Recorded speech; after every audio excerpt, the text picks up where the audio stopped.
Hey everybody, welcome back to the channel. Are you tired of the same old drive or having a hard time finding places to explore?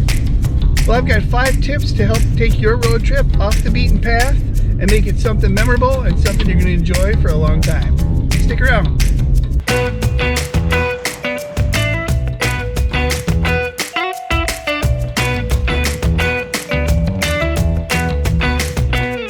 Well, alright, the truck's fueled up and I'm fueling up myself. And I'm going to go ahead and head out on a loop that's about 26 miles long. And I want to talk to you guys about 5 things or so that I do when I'm planning a back road trip.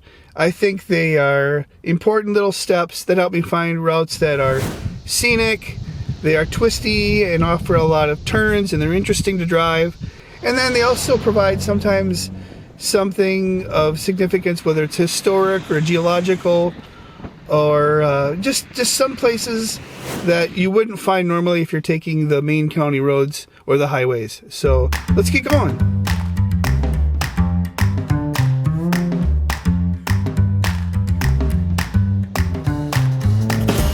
So these tips are going to be for a road trip that is something that you have time for. It's not like I got to get there, because if you have to get there, you know, take a county road, take a highway, take the freeway.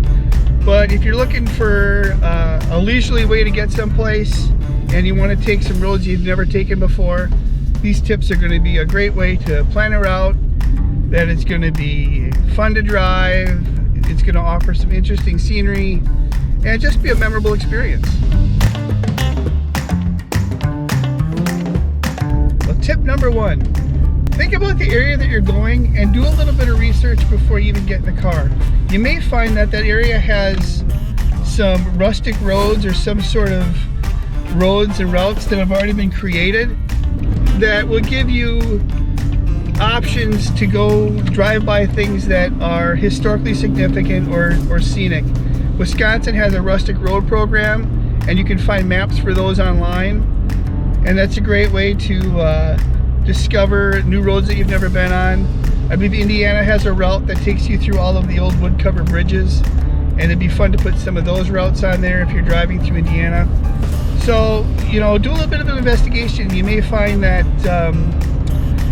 you can find some really cool roads that you normally would not have hit had you been on the freeway, or even just on more common back roads.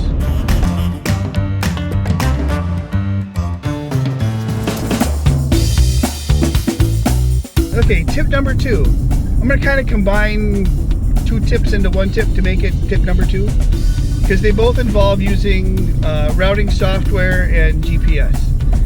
So if you're using something like TomTom or Garmin, we did this on the motorcycle, and I found out a great way to do it is, you know, you put your start point, you put your end point, and you put it on windiest road, avoid pavement, and mountainous roads and mountain roads, and it'll give you the most twistiest back road route you can find. And I found that was just a great way, again, to get off the beaten path. You find yourself stumbling upon minimum maintenance roads and really cool 2-track roads sometimes. So set that GPS to twistiest and most mountainous settings, and usually the motorcycle settings, and you're going to enjoy it quite a bit.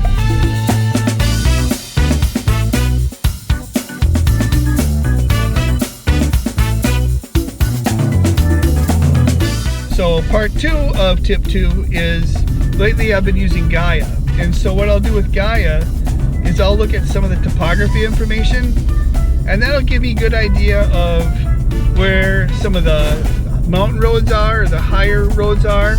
It'll give me a good idea of ridgeline roads.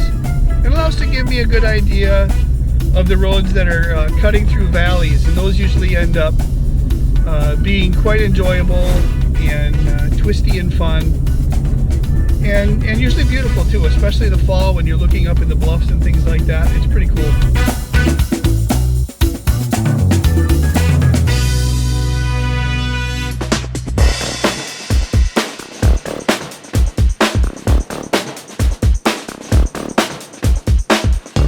Alright, tip 3. Tip 3 is going to build on what I mentioned about the topography information in the low areas. So one thing to look for are streams and rivers on Gaia. You will usually find a really cool road that is either, you know, traveling alongside it or above it or something, and those roads always offer great opportunities for possibly fishing.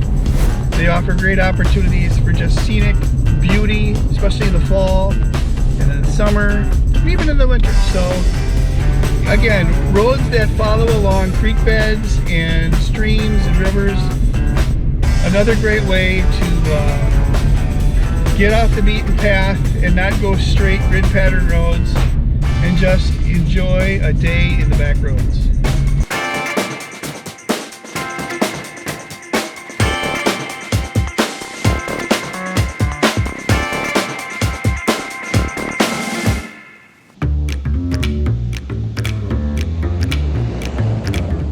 All right, tip 4. Tip 4 is to think about the area that you're going and see if there's any existing routes that have been created. Not necessarily by the state, like the rustic roads, but others that may have gone through there before, or some sort of adventure route, something like the backcountry discovery routes in Colorado or New England or the Mid-Atlantic area.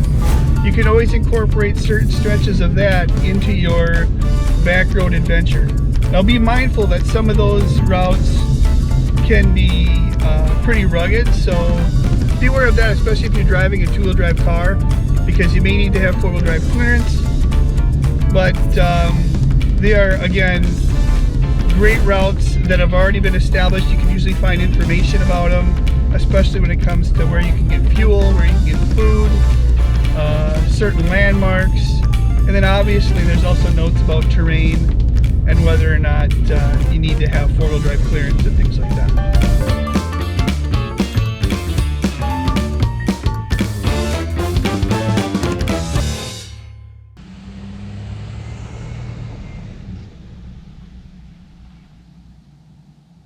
Alright, so one of the benefits of looking for twisty roads and exploring roads you've never been on, especially on this route, which I have done parts of, but not this section, is you find minimum maintenance roads. And this is absolutely stunning back here. I've got a sandstone wall on the right, pretty good drop off on the left. But I've never been on this section before, and it's really, really cool. It's a little bit slick, but it's all downhill, so that's good and bad. But no problems here. We'll be just fine. Just got it 4 high, and we should be good.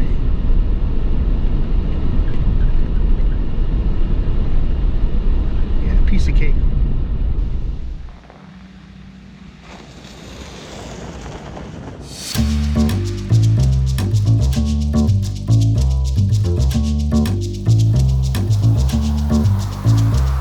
So the section that I'm on now is an example of tip number 5, and that is the hollow rule. H-O-L-L-O-W rule, hollow rule. If you're looking for roads to take and you're looking on a map or you're looking on Gaia or something, and you find a road that says hollow in it, like Skunk Hollow, like this road here, put it on there. Because more often than not, a road that has hollow in the name is going to have some ups and downs and valleys and curves, and going to be quite enjoyable. So the hollow rule, if it's got a name like that, put it on your route.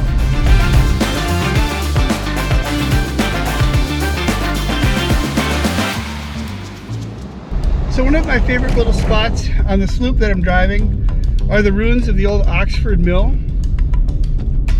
The Oxford Mill was built in 1878 along the banks of the Little Cannon River, and it was part of the wheat boom which happened in the late 1800s here in Minnesota. The Oxford Mill handled about 400 bushels of wheat a day, and it employed 35 men. By the early 1900s, the wheat boom in Minnesota was declining, and the demand for these little mills that had popped up all over in Goodhue County was declining. In 1980, the Oxford Mill was put on the Historic Register of Places, and it's believed to be the best intact remaining mill from the boom of the late 1800s. If you get a chance, drive by and check it out. There's private property across the street, so be respectful. But it's a pretty neat spot to check out.